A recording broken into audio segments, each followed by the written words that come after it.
Seria o dinheiro a maior invenção da humanidade? Ou seria a maior ilusão do homem? O dinheiro. Sabemos que todos precisamos de dinheiro porque nossas vidas giram em torno disso. Apesar de sua presença na nossa vida, ele é uma coisa que não se pode explicar por ser muito complexo. Será o dinheiro uma ilusão cujo valor dele é irreal, determinado apenas pela importância que atribuímos? Embora o dinheiro seja uma ilusão, sua importância não deve ser subestimada. Antes do advento da moeda, as pessoas tinham que se envolver diretamente em um sistema de troca de bens e serviços por outros bens e serviços. Como não havia valor arbitrário atribuído a esses itens, cada transação era determinada pelo que cada parte estava disposta a abrir mão por algo que desejava. Era quase como o jogo de dar e receber. Se eu desejasse alguns de seus produtos para minha refeição, mas apenas criasse cabras, seria obrigado a negociar com você, trocando uma das minhas cabras por alguns sacos de legumes. Da mesma forma, se eu precisasse de sandálias, mas possuísse apenas as habilidades para fazer tendas, teria que lhe dar uma barraca completa em troca de um único par de sandálias. Aí você pode perceber que, um dos principais problemas desse sistema comercial se torna aparente: a ausência de simetria. Como fabricante de barracas, não há como não me sentir enganado por ter que trocar um espaço inteiro por um simples calçado. Como não tinha um padrão de troca, então era difícil duas pessoas entrarem em um bom senso. Esperar por uma dupla coincidência de desejos, onde duas pessoas precisam exatamente da coisa oposta ao mesmo tempo, também era muito difícil e ineficiente. É importante entender que o dinheiro não é simplesmente uma forma de troca, ele também é considerado uma forma de guardar valor. Antes da invenção do dinheiro, algumas pessoas não podiam guardar sua riqueza sem sentir culpa. Considere um fazendeiro que vende tomates e um homem que constrói tendas.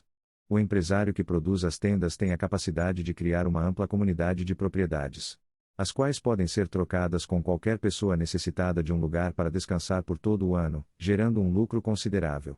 No entanto, o fazendeiro que vende os tomates só pode negociá-los durante a época de colheita. Além disso, devido à perecibilidade dos tomates, ele não pode armazená-los por longos períodos. Mesmo que ambos os empresários estejam trabalhando com o mesmo empenho, o fazendeiro não tem como manter sua riqueza durante todo o ano. Iniciar um negócio no mundo de hoje pode representar desafios, como ter um produto ou serviço com demanda limitada. Hoje em dia, os empreendedores são frequentemente aconselhados a encontrar um nicho, um pequeno grupo de pessoas altamente interessadas no que tem a oferecer. No passado, esse conselho pode não ter sido valioso e isso levou ao desenvolvimento do dinheiro como uma mercadoria que poderia ser usada para a troca de bens e serviços. De pequenos itens, como contas e conchas, a bens mais práticos, como sal e armas, os humanos descobriram uma maneira mais eficiente de negociar.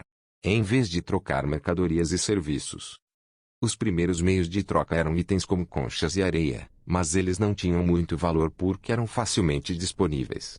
Isso mudou com a criação das primeiras moedas de metal na China por volta de 770 a.C. Essas moedas eram miniaturas de ferramentas que antes eram usadas como moeda e eram feitas de bronze, um metal escasso e valioso. Isso deu às moedas um valor intrínseco e tornou possível determinar o valor de uma moeda pelo valor do metal do qual ela era feita. Com isso, o dinheiro deixou de ser uma ilusão e se tornou uma medida real de valor. Foi aí então que governantes e líderes rapidamente perceberam a influência da riqueza. Eles entenderam que quanto mais possuíssem esses minúsculos metais valiosos, mais poder poderiam exercer. Consequentemente, em 600 a.C., Aliatas, o rei da Lídia, estabeleceu a Casa da Moeda Oficial Inicial. Ele criou moedas combinando prata e ouro e carimbou uma imagem na moeda para atuar como denominações. Agora as pessoas podiam facilmente determinar o valor do pedaço de metal que estavam segurando simplesmente olhando para a imagem em sua face. No passado, o valor da moeda era baseado no valor do metal de que era feita.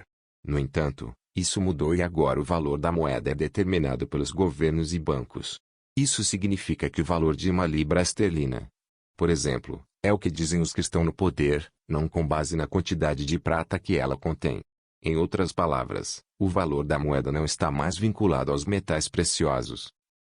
No entanto, quando o comércio internacional se popularizou, as pessoas perceberam que as moedas de metal eram excessivamente volumosas para transporte a longas distâncias. Foi então que a realeza começou a emitir certificados e ou para cobrir transações além mar.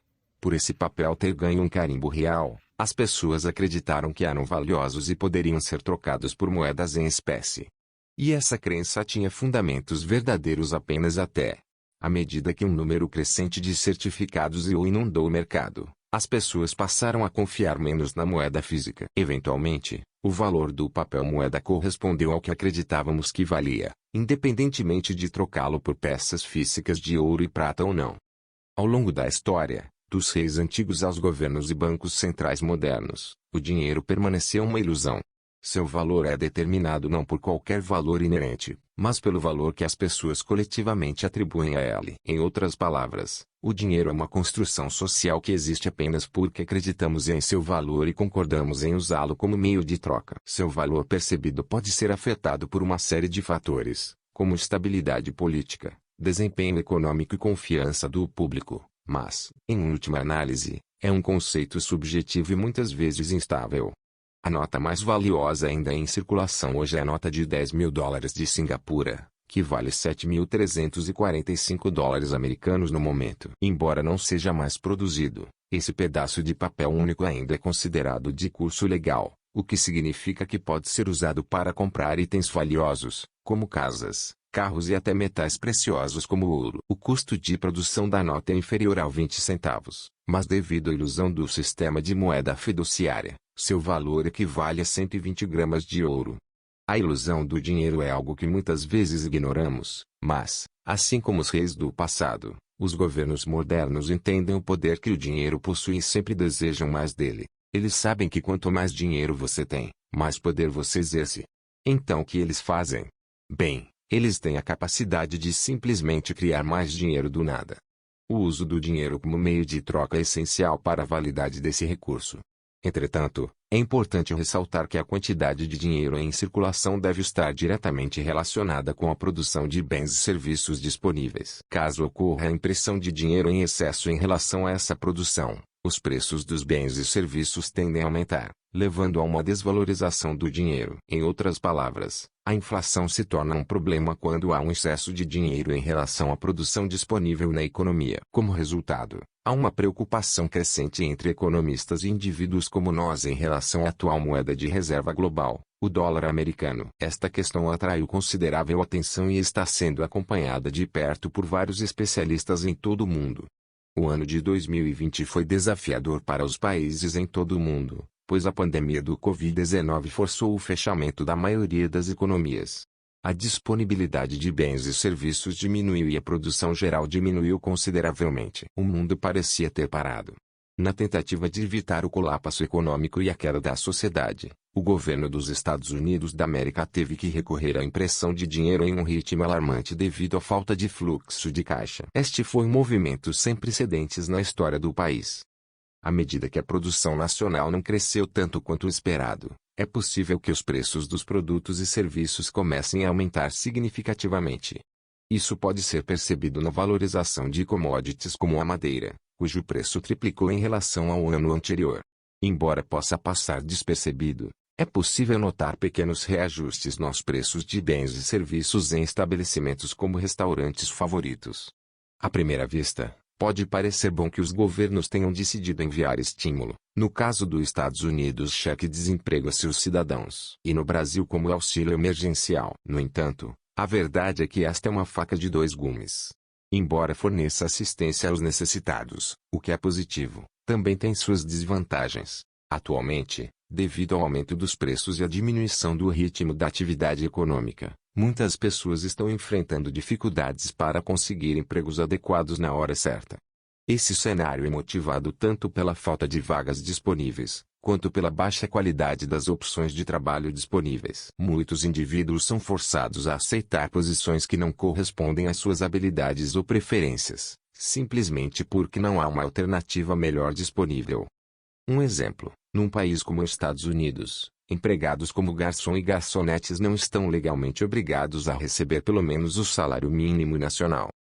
Alguns recebem somente de os $2 aos $3 por hora, dependendo de suas gorjetas para complementar sua renda. No entanto, as restrições e regulamentações em todo o país, juntamente com uma diminuição no número de clientes, podem resultar em menos gorjetas para os funcionários. Se estes não estão ganhando renda suficiente, é possível que abandonem o emprego, o que pode ter um efeito dominó sobre a empresa, levando à falência se a administração não conseguir mantê-la. Uma maneira pela qual o governo dos Estados Unidos da América pode injetar dinheiro na economia é por meio do Federal Reserve, que basicamente cria dinheiro do nada. Isso pode levar a situações em que as pessoas recebem mais dinheiro por meio de benefícios de desemprego e cheque de estímulo do que receberam trabalhando, o que pode desincentivar a procura de emprego.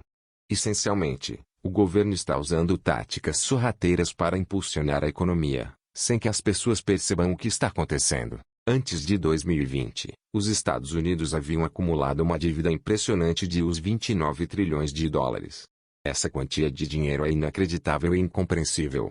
A dívida é adquirida na forma de títulos e letras do Tesouro, que são basicamente apenas pedaços de papel, informando que o governo pagará a você uma certa quantia acrescida de juros.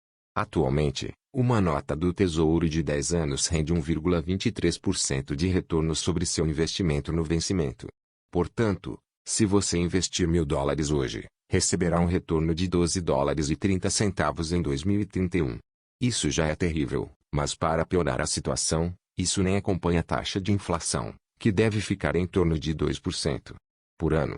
Na verdade, é muito maior do que isso. Ao investir em notas do governo do seu próprio país, que emite a moeda que você usa todos os dias, você realmente perde poder de compra ao longo de uma década. Sua riqueza está diminuindo a cada dia. Independentemente disso, bancos, empresas e indivíduos em todo o mundo compram esses títulos e notas do Tesouro, e o governo usa todo o dinheiro que recebe de volta como bem entende. No entanto, quando chega a hora do governo pagar sua dívida, todo o dinheiro que ganhou já foi gasto. Então, eles compram de volta todos os títulos e notas do Tesouro, mas apenas de grandes instituições financeiras, e depois os pagam com dinheiro recém-criado do nada. Desde março de 2020, o Federal Reserve comprou de volta mais de $1 trilhão em títulos e planeja continuar fazendo isso no futuro previsível. Em outras palavras, os governos vendem títulos e notas do Tesouro para levantar fundos de bancos, empresas e indivíduos em todo o mundo, que os compram como uma opção segura de investimento. O governo então usa o dinheiro que recebe em troca desses títulos e notas para financiar suas operações. No final do período de vencimento, o governo tem de reembolsar o montante total emprestado, mas, muitas vezes, usa dinheiro recém-criado para fazer isso, que paga a grandes instituições que compraram os títulos e notas. O dinheiro é apenas um jogo que nunca termina de verdade. O verdadeiro valor do dinheiro não tem nada a ver com a moeda física em si, mas sim com o valor que atribuímos a ela. É importante não armazenar riqueza em moeda, mas sim investir em ativos que se valorizem mais rápido que a inflação. Esta é a única forma de ganhar o jogo, ou melhor, evitar a perda total. À medida que o dinheiro é cada vez mais impresso e distribuído, o valor de cada dólar que temos em mãos continua diminuindo. Mas isso não significa que nossos ativos financeiros no mercado de ações estão realmente valendo mais. É tudo uma ilusão. Uma miragem criada por um sistema que está fadado ao fracasso. Enquanto isso, o abismo entre ricos e pobres só aumenta. Mas não precisamos aceitar esse destino. Precisamos tomar as rédeas de nossa vida financeira e encontrar soluções para problemas que persistem há séculos. Devemos escapar de um sistema que nos deixa vulneráveis e inseguros.